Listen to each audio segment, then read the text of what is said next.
What is up, YouTube? So I am heading over right now to Powerhouse Gym, and it's chest day. So really excited to train some chest today. I think back is probably my favorite day to train, but chest is a definite close second. Powerhouse has been a pretty frequent gym that I've been going to now. I've been really just loving the equipment there and the just environment that they have. Um, yeah, just great gym. Um, so for today's chest workout, I'm probably going to start with some sort of heavy press. Not sure if it's going to be flat or incline. Typically, I like to start my chest workouts with an incline movement, but recently I've been trying out some flat movements to start, and it's been getting my chest really, really freaking sore. So I might start with a flat movement again today, depending how I feel when I get in there. But again, anything could really change. Um, I didn't make my way to Walmart to pick up a pre, but I did find an old pre-workout in my pantry that I forgot about, and I had just about a scoop left, so that came in clutch for today. For my pre-workout stack in the shaker cup right now, I actually got to start drinking this because I'm almost there. I got a scoop of Abe pre-workout. Um, that was the pre that I was actually taking before I ran out, but I forgot I had an old tub in there from a while back. Pretty high stimulant pre. Got some. I think I got 3.5 grams of L-citrulline in the pre-workout itself. 350 milligrams of caffeine in it itself, and yeah, so it's a pretty good pre. But I also add 10 grams of creatine as well as an extra 6 grams of L-citrulline just to really maximize the pump. I forgot to put pink Himalayan sea salt in here. If you didn't know, sodium right before your workout is really beneficial for a great pump. Just helps with the blood flow. And if you notice, a lot of pre-workouts actually have pink Himalayan sea salt in there as one of the listed ingredients. So if it doesn't, you could absolutely add it in.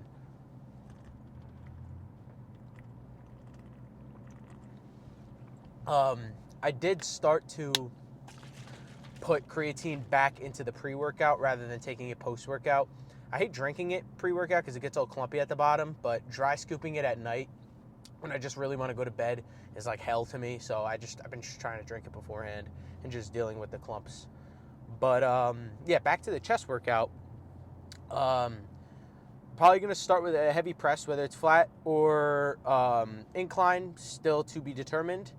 But for the rest of the movements, I can absolutely foresee myself doing some sort of incline hammer strength or an upper chest press machine for that upper chest, as well as pec deck flies or cable flies.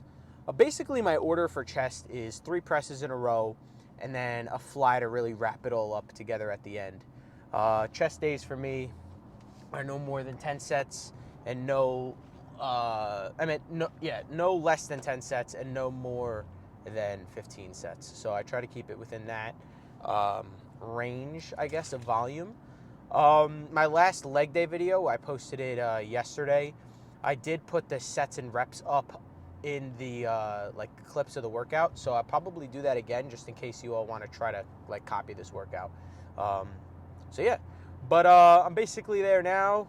Got about 2 more minutes left until I'm there, and I'm just gonna sip on the rest of this pre, and I'll see you for the first working set of chest. I don't really talk about this enough, actually. I'll talk about it real quick while I'm still driving. But warming up, I don't just go right into my first movement for chest or any movement really. I'm training chest today, so I'll use the warm-ups that I usually do for that. But I won't just go over to the bench and start working out. I will go over to the cable stack, do some rotator cuff warm-ups with the cable, do some tricep extensions, and then I'll also warm up my forearms too to just stabilize the movement, because your forearms are what is stabilizing the weight. So you might as well get them activated a bit too, just so that you know you're holding the weight strongly. But yeah, on back days, I'll still do some lat pull downs, assisted pull-ups as warm-ups. But I'll run through all of those when the days are coming. So like tomorrow is back, so I'll talk about the back warm-ups that I'll do and then so on. But I'm rolling up to the gym now, and I'll see you for the first work set of chest. Peace out. All right, what's going on, everybody? So I'm starting off my chest workout here with some incline dumbbell. I'm going to go for as many as I can by myself, and then I'm going to have my friend spot me a few past failure. I believe I got 7 reps by myself, and then I think my friend spot me to about 10 total reps. Again, even if I didn't have a spot, I would still do partials to push past failure. Again, if you're not pushing past failure, I highly suggest you start to do so because you will definitely progress a lot more. After this top set, I dropped the weight down to the 70s where I did 2 more sets of 15. I've been really liking the set styles where you do one top set where you go as heavy as you can, and then you do pump sets after, which is where you just really lighten up the weight and go for more slow and controlled reps. Again, with the slow and controlled reps, I'm not going to go too high in volume where I'm in like the 20 rep mark. I'm still going to try to stay between 12 and 15, but in more of a slow and controlled manner. Now moving over into some flat barbell bench. As you could see, I got my feet up on the bench, and this is just to really put all that tension on my chest and not use my legs to help me get the weight up at all. I don't know if any of you have ever heard of the term leg drive, and if you don't know what that is, it means you're kind of using your legs and glutes to really help push even more weight off your chest. It's definitely a good technique to learn in terms of like powerlifting if you want to be able to hit a higher 1 rep max, or it doesn't even have to be a 1 rep max. It could be just if you're going for more of a strength-based workout where you want to get stronger, leg drive is definitely crucial in terms of the bench press. It helps you definitely get more weight up. But in a bodybuilding context, I don't think it translates too well because in my mind, in bodybuilding, I really want to put all of the focus on my chest on a chest day. But if it was like a back day or leg day, again, the movement that I'm doing for that movement in a bodybuilding context is only to target that movement. So I don't want to have any other muscles help me finish that movement, if that makes any sense. Now moving over into some cable flies. Over here, I said to myself before the set that I wanted to do 3-second eccentrics. And if you don't know what the eccentric motion of the rep is, it is basically you lock out the weight, and then going back down to the starting position is the eccentric portion of the movement. So I really wanted to control that portion. You could also call them negatives, whatever you'd like. But I wanted to get a really good squeeze and then really focus on the negatives. Now you'll see me do some mid-rep partials, and the reason that I'm doing mid-rep partials rather than doing like starting rep partials is just because mid-rep my chest is activated 100%. So by me just doing partials in that like position of the rep, it just puts even more stress on the chest and really just pumps them up even more because it never loses tension. It's always at that maximal tension. After some mid-pec cable flies, I'm moving over into some low to high cable flies, and this is really going to just target that upper chest. These felt super duper nice. Again, I have the same mindset of slow negatives or slow eccentric motion, still getting a really nice squeeze at the top. And again, I'm controlling that squeeze and then controlling the eccentric. When I'm thinking about this movement, I'm thinking of constantly pumping up my chest. If you watched a few videos ago, I mentioned a balloon analogy. You know, when you're pumping up the balloon, you want to keep applying air to the balloon to pump it up. Same thing in bodybuilding. When you're trying to pump up a muscle, just keep pushing out those reps. Keep pushing blood to the muscle. You don't want to stop too long at the bottom, and you don't want to you really don't want to stop too long at the bottom. You can definitely stop at the top because that's where you're going to get a really nice squeeze. Now moving over into some weighted dips. This is the last chest movement of the day. As you could see, my head and chest are kind of down, and in this type of form, you will be targeting more of your lower pecs when you do that. If I would have stayed more vertical, it would have been more triceps, and again, doing dips more for your triceps is very, very beneficial, but in terms of a chest day, I really just wanted to target that lower pec. After I did as many as I could with the added weight, I just took the belt off and then finished up with some partials with my body weight. This is a really nice finisher for the lower pec. And yeah, all in all, great chest workout, and I'll see you back in the car. I hope you all enjoyed.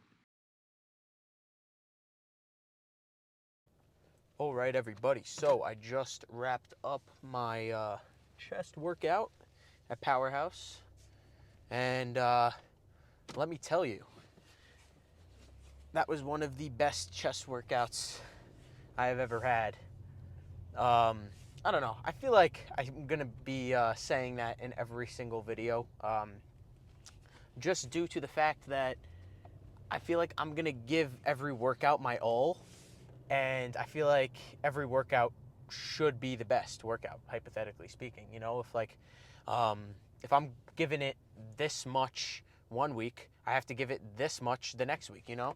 So you always want to be trying to do more than you have in the past. You know, I mean, if you're injured and you're like kind of recovering from injury, you don't want to go more than you have in the past, or at least until you're better or healed. But typically, in a like, let's just say that you're all healthy and your training is consistent and everything's perfect, you typically want to go harder every single time. That way you grow, you know? Like if you're just putting in the same amount of intensity every single week, you know, your body's not going to adapt and grow. You know, Dorian Yates said this in one of his documentaries, is that muscle growth is an adaptation to a stress. So if you're not giving that muscle more stress every single week, then it's not going to grow. So you have to really have that mindset in every single workout. At least in a bodybuilding context, you know, if you're trying to grow and get bigger. I mean, you don't even have to be competing necessarily, but if you're just trying to grow and get bigger and just change your life in terms of like getting bigger, I don't know how, I said that 4 times, but that's how you're going to grow. Obviously, if, you know, you're training for like a sport, like say you wrestle or you're in football. Like I wrestled back when I was in high school, like freshman year, and the workouts that they did were more like athletic training. It wasn't too strength based in a sense. I mean, then I guess it all depends on your training styles and your goal. But if your goal is to get bigger, you have to push it harder every single time. Um, Again, I'm not really too what's the word, enlightened, I guess, in terms of athletic training. So I don't know if you necessarily want to push yourself even more every single time. I mean, I'm sure you do. I mean, that's how you progress. But what I'm basically trying to say is that you don't want to necessarily hurt yourself, like for your sport in a sense. Like if I'm wrestling, I'm not going to go for like a bench PR, because that's not going to really translate into wrestling success in a sense. But if I'm a power lifter, you know, I'm going to have to maybe have a heavy single one day and go a bit heavier, depending on your goal in terms of weight training, or just sports training. But anyway, with all that being said, I'm heading home now. I only got one more meal. I got 93.7 ground beef already cooked, waiting for me at home. Probably just throw a bit of hot sauce on there and call it a night after that. I did save my carb. I saved a cup of rice to have post-workout, since it is a bit of a later workout. Typically on the regular diet plan, I'm supposed to, like, typically on a regular diet plan and training plan, I'd train after meal 2, and then I'd have carbs in meal 3 and 4, and then 5 and 6 won't have any carbs. But just in my mind, I like to save a carb meal until after my workout if I'm working out later, just to really replenish all the glycogen. And yeah, that's about it. Just kind of refresh after the workout. But yeah, after that, I'll probably hit the bed, get some sleep. I'm hoping to get my 8 hours today. That would be nice. The past couple weeks, I've been only getting about 6 or 7, and I feel like that extra 1 to 2 hours could really be beneficial in terms of my recovery and everything. But I hope you all enjoyed the chest workout, and I will see you tomorrow for back. Pretty excited for back. I'm going to probably do some rack pulls again. Hamstrings are a little sore from leg day still, but should be okay, because rack pulls are pretty, like, you set the pin higher up, so you're not really going down as far, so you're not getting that full hamstring stretch at the bottom. So, but again, if it's not feeling right, I'm not going to risk injury. So again, a lot of my type of training is train intense, but intuitively, if that makes sense. You know, like, you don't want to push something that isn't there. And I've learned that through years and years of training and just kind of having my couple injuries here and there, you just got to really listen to your body, and if your body's telling you, don't go heavy, really don't go heavy, because, again, you also got to realize, am I just saying that because I'm being a little bitch, or is there really something wrong? So, again, you have to be the main, you have to make the deciding factor in terms of the input that you put in to the workout. But I hope you all enjoyed the video, and I will see you tomorrow for back. Peace out, guys.